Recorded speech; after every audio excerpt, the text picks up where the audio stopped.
The Small Business Majority is a national, nonpartisan advocacy organization that advocates on behalf of the small business owner. Small Business Majority really focuses on making sure that when laws are written and things are decided more on a legislative level, that we take small business owners into consideration when we make those pieces of legislation. We're there in Washington, D.C., along with our legislators that lean on us to provide input as it pertains to things that are very important to small business owners.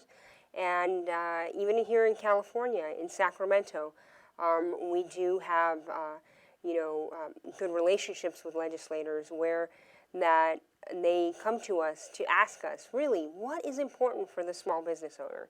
And we, as a Small Business Majority, can provide them with input and really steer them in the direction that really benefits the small business owner at large. Cost containment is a big, big issue for a small employer and a small business in so that, we know that small businesses pay on average 18% more than large businesses for everything. The cost of doing business, for overhead, supplies, healthcare costs, you name it, across the board.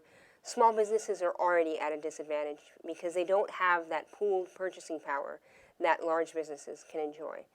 And access to capital is another big issue for small businesses. Whether or not a small business has access to capital so that they can grow and, grow and become a bigger business and take on bigger things. Well, any businesses that have less than 50 employees are really, it's business as usual. If they currently offer insurance, they can continue to offer insurance. And if they don't offer insurance, they don't have to worry about anything. They're exempt from any sort of fees or penalties.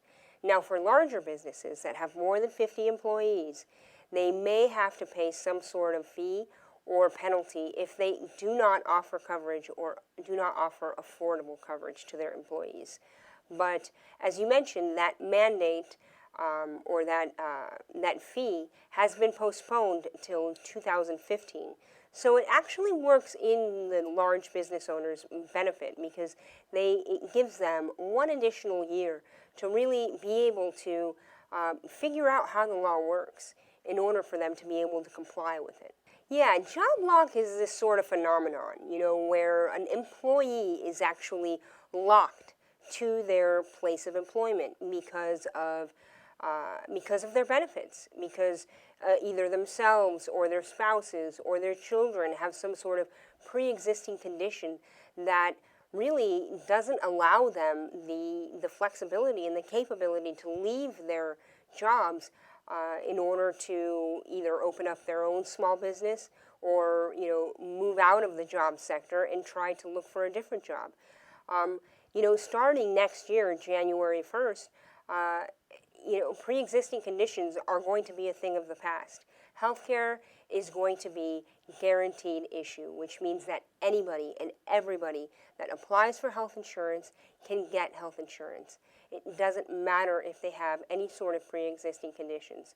So just here in the state of California, they're estimating that about 250,000 entrepreneurs are going to break out of their places of employment and be able to have the freedom to do what they want to do and open their own businesses up, their small businesses, and really be the entrepreneurs that really drive California's economy. So, this is going to be, I think it's going to open up a huge amount of doors for a lot of people that are in that situation currently.